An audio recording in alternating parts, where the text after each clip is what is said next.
Que sont devenues les structures utilisées dans le cadre du débarquement allié de juin 1944 en Normandie? Certaines sont encore utilisées aujourd'hui dans le Nord-Franche-Comté, notamment ici à Fousmagne, un village du territoire de Belfort où le pont qui enjambe le ruisseau local a une forme tout aussi particulière que son histoire. Je vous raconte tout ça.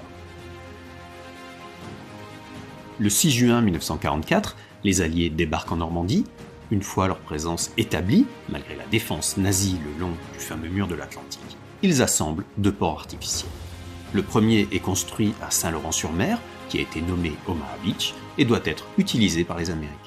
Le second est à Arromanches-les-Bains, ou Gold Beach, et à destination des Anglo-Canadiens.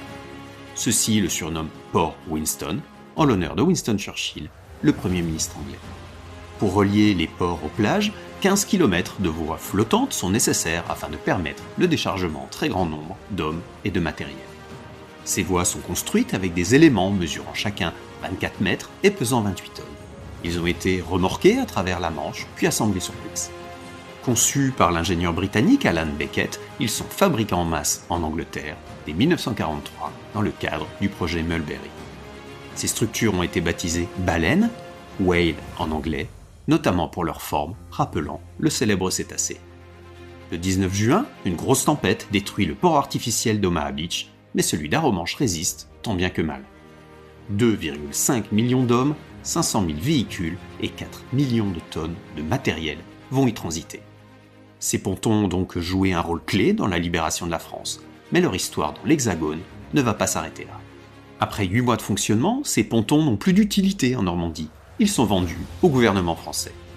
Le ministère des Travaux publics utilise 220 structures baleines pour remplacer quelques-uns des 2500 ouvrages détruits par des bombardements ou des sabotages.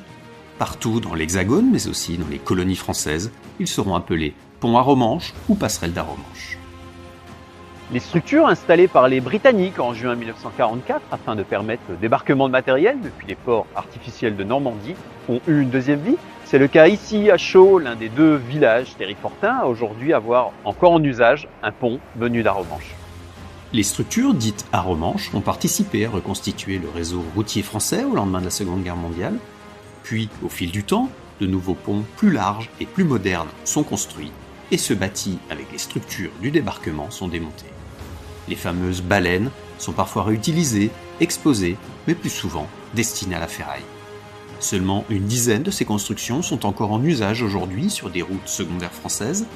2 se trouvent à l'est et au nord du territoire de Belfort, à Fousmagne et à Chaux.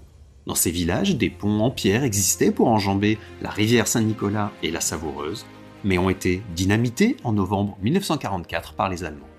Ils ont d'abord été remplacés par des passerelles en bois, et ce n'est qu'au début des années 1950 que des ponts métalliques sont installés à partir de structures baleines récupérées dans d'autres lieux.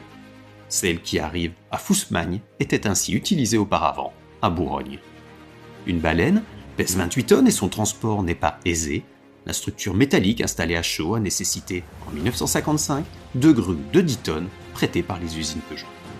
Même si les éléments ayant servi à Arromanches ont été conçus pour être extrêmement solides, ils n'étaient prévus que pour quelques semaines d'utilisation et nécessitent d'être entretenus. Comme cela coûte souvent moins cher de les remplacer, ces témoins du débarquement de Normandie disparaissent peu à peu. Ce n'est pas le cas à Fousmagne, où le pont Baleine a pu être conservé grâce à une rénovation menée par le département en 1997. À Chaux, son entretien est à la charge de la commune, qui, faute de le remplacer ou le rénover, a limité l'accès aux véhicules les plus lourds, un comble quand on sait la charge que les structures conçues en 1943 ont supportée durant le débarquement de Normandie. Les ponts de Fousmagne et Chaux, qui ont servi au débarquement de Normandie, ont été des témoins directs de la Seconde Guerre mondiale. Ils sont complémentaires des autres vestiges ou monuments du Nord-Franche-Comté, racontant la libération de notre territoire, la résistance ou les victimes de cette période. Mais ça, ce sont d'autres histoires que nous aurons explorées. Abonnez-vous pour découvrir d'autres lieux, personnes et événements du Nord-Franche-Comté.